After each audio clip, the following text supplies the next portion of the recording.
तो ये जो साइकोलॉजिकल बैरियर है ये बहुत बड़ा है। ये जो फिज़िकल बैरियर है उससे बहुत बड़ा है साइकोलॉजिकल बैरियर। अगर हम लोग साइकोलॉजिकली फ्री हैं तो जेल में भी हम फ्री हैं, और अगर साइकोलॉजिकली फ्री नहीं हैं तो हम अपने घर में भी कैद में हैं।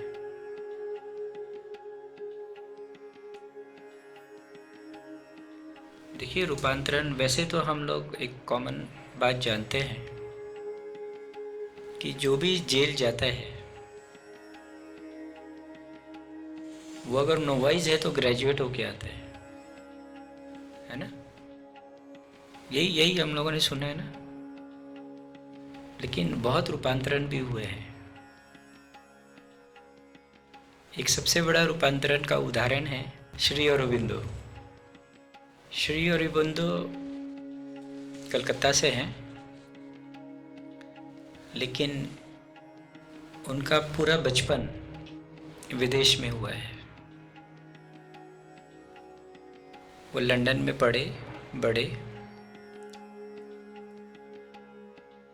और जब वापस भारत आए तो देखा उस समय कि भारत की दुर्दशा बहुत बुरी है, बहुत बुरा हालत है। तो उन्होंने भारत के लिए कुछ करने का सोचा। बचपन से ही बहुत इंटेलिजेंट थे, बहुत इंट्रोवर्ट थे। उनको भारतीय दर्शन नहीं पढ़ाने का स्पेशल इंस्ट्रक्शन था। जैसे बुद्ध के लिए इंस्ट्रक्शंस था ना,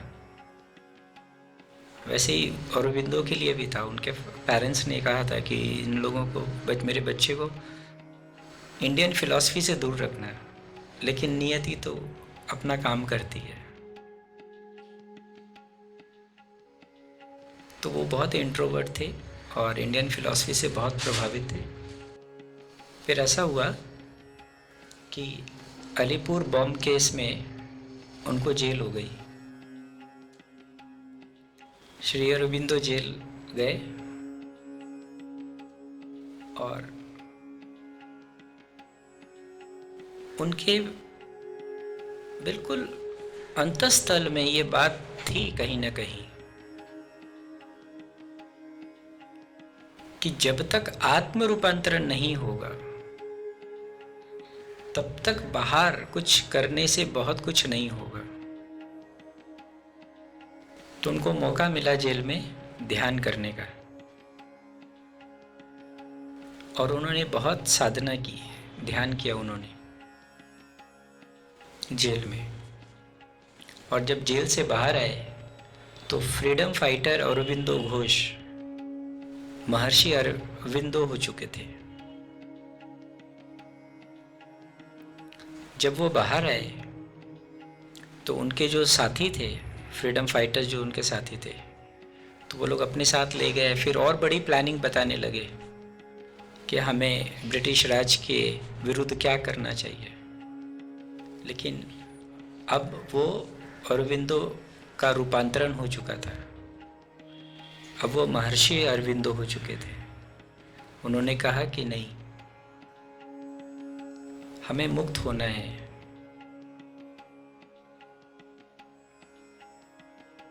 लेकिन मुक्ति के जो उपाय हैं वो सिर्फ इस लड़ाई से नहीं होगा। फिर वो कलकत्ता छोड़ दिए। उनको वैसे एक कंडीशन भी रखा गया था कि आप कलकत्ता नहीं रहोगे गवर्नमेंट की तरफ से। तो वो पौंडीचेरी चले गए। फिर वहाँ उन्होंने खूब साधना की, बहुत ध्यान किए, अकेले रहते थे। महीनों महीनों वो घर से बाहर नहीं निकलते थे, सिर्फ साधना में लीन रहते थे। और उन्होंने फिर एक दिन प्रोक्लेम किया कि आज़ादी मिलेगी, मेरे जीवन काल में मिलेगी। और ये तब संभव होगा जब सुपर कॉन्शियसनेस, जिसको हम चेतना का जो सबसे ऊंचा स्तर मानते हैं, उन्होंने प्रेस कॉन्फ्रेंस में भी इस बात का प्रोक्लेमेशन दिया था एक बार प्रेस कॉन्फ्रेंस हुआ तो उनको बिठाया गया, तो वो उनसे पूछा गया कि आपको एक बार जेल हुआ और आप भाग गए, आप डर गए, आप इतने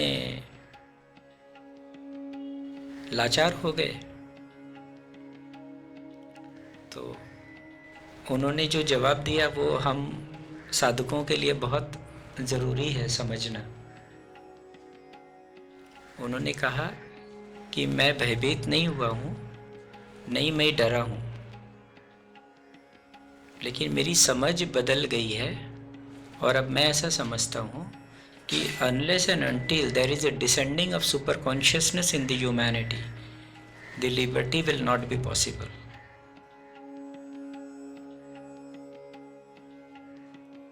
तो मैं लड़ रहा हूँ, फ्रीडम फाइटर की तरह ही लड़ रहा हूँ, लेकिन मेरी जो पद्धति है वो बदल गई है। अब मैं बंदूक से नहीं लड़ूंगा, मैं ध्यान से लड़ूंगा। उनका मानना था ध्यान से जो चेतना है वो इतनी व्यापक हो जाएगी, इतनी बड़ी हो जाएगी, और उससे जो है कि रूपांतरण सिर्फ एक आदमी का नहीं होगा, समस्त ह्यूमैनिटी का होता है। जैसे जो कलेक्टिव कॉन्शियसनेस है ना, उसमें जो चेंजेस आते हैं वो सिर्फ इसलिए चेंजेस नहीं आते हैं क्योंकि आपने कुछ गलत किया है। अगर कुछ आप गलत सोचते हैं तो उसका भी परिणाम सब पर होता है, आप कुछ अच्छा करते हैं उसका परिणाम भी सब पर होता है, जो कलेक्टिव कॉन्शियसनेस है। तो कलेक्टिव कॉन्शियसनेस तो है ना, तो उन्होंने उस बात को समझा। इसीलिए उन्होंने कहा कि अगर हम लोग, कुछ लोग भी, मुट्ठी भर लोग भी, अगर हम लोग ध्यान करेंगे तो हमारे ध्यान करने से बहुत सारे लोगों के अंदर परिवर्तन आएगा, क्योंकि हम सब की चेतना कहीं ना कहीं जुड़ी हुई है। We all are part and parcel of the one big consciousness. तो जैसे बीमारी संक्रामक होता है ना, आपने कोरोना में देखा ही होगा, किसी एक से शुरू हुआ होगा, या 100 आदमी से भी अगर शुरू हुआ तो करोड़ों लोगों को हुआ, है ना। उसी तरीके से चेतना में भी संक्रामण होता है, और ऐसा कई लोगों ने कहा। उसके बाद महेश योगी और बाकी लोगों ने तो बहुत जोर दिया। तो श्री अरबिंदो जी ने ये कहा कि if there will be a descending of super consciousness, we will get the freedom from the British rule.